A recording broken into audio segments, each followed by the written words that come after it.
So today on the show, I'm going to be discussing what I think are the similarities between Blofeld from James Bond and Hush from Batman. I think they have many similarities, and we'll review them.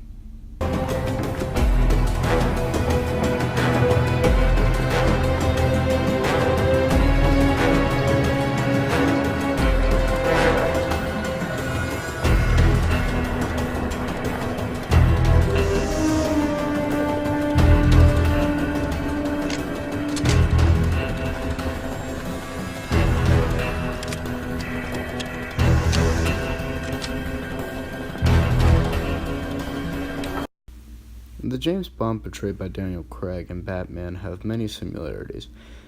Both have parents died at a young age, and both also act outside the law sometimes. But it's not what's important in the similarities between them, it's their villains. Both Hush and Blofeld have troubled childhoods. Hush grows up as Tommy Elliot. Tommy Elliot has two parents, both of extreme wealth. Tommy is a dark reflection of Bruce, however. They are best friends, and Bruce does not realize that he is evil, but he is. Because he wants his parents' inheritance, Tommy kills or attempts to murder his parents. He succeeds in murdering his dad, but Thomas Wayne, Bruce's father, is able to save his mother. Angered by this, he resents Bruce forever, and when Bruce's parents die, he resents Bruce even more because he got the life that Bruce wanted. He got everything that Bruce wanted. And so now Hush got really angry because he didn't get his inheritance. He didn't get what he wanted. This is heavily paralleled by Blofeld and James Bond. Blofeld did not grow up as Blofeld. He grew up as Hans Oberhauser. Hans had a father, and when James Bond's parents died, James Bond was orphaned and brought to Hans's father. Hans' father favored James because James was always better than Hans, and so when Hans got too angry, he attempted to murder his father. He was successful in this and murdered him in a nice accident, and it was seen that Hans was also dead in this accident. James went on and lived his life, but it was revealed that Hans survived this accident. Simulators do not end there, as both attempt to build large organizations to defeat their respective protagonists. They become supervillains in their own right and establish a meaningful part in the crime of each other's universes. Blofeld he organizes this evil organization called Spectre that is basically a huge revenge plot against James Bond. And Hush organizes all the villains in Gotham to go and kill Batman or go and attempt to ruin his life, which is a revenge plot against Batman because he hates Batman for what he did to him. In their respective films, both actually throw extreme love against Bruce and Bond. In Bond, he is faced with his love being murdered in front of him. This is all caused by Hans. Hans does this to him. He does this because he hates Bond. He wants to ruin his life.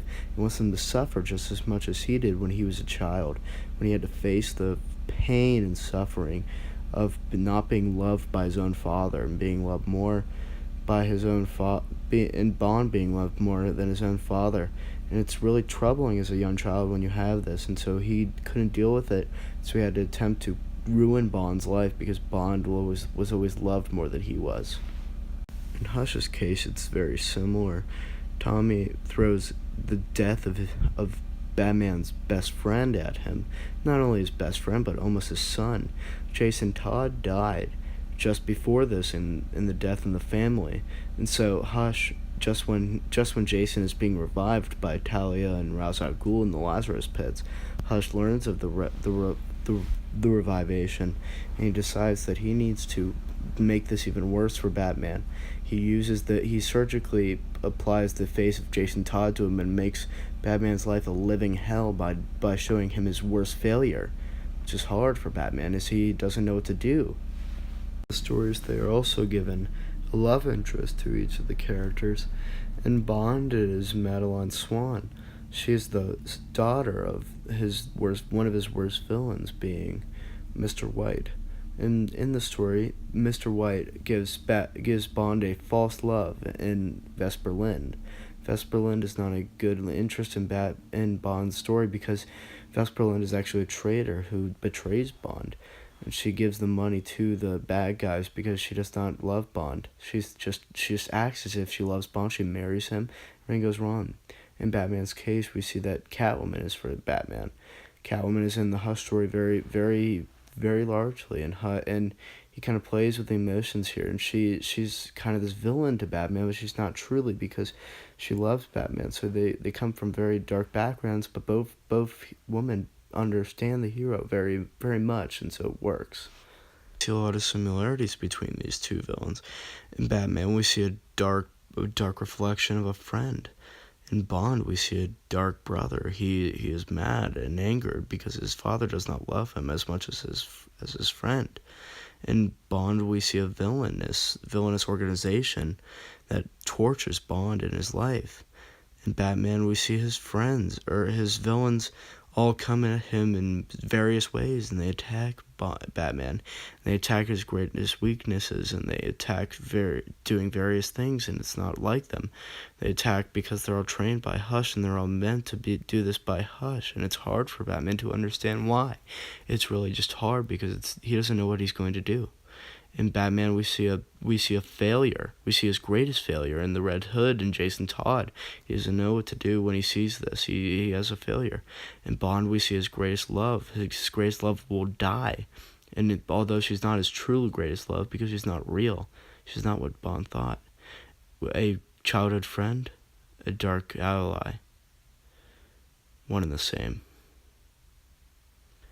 Alright, thank you for watching this video. I'd like to please subscribe and like and comment more. I hope to get more stuff out on a more consistent basis. Sorry I had to wait over the Thanksgiving holiday, but I would like to wish you all a happy Thanksgiving and a Merry Christmas to the start of this month. Alright, thank you for watching this video. And the office is closed.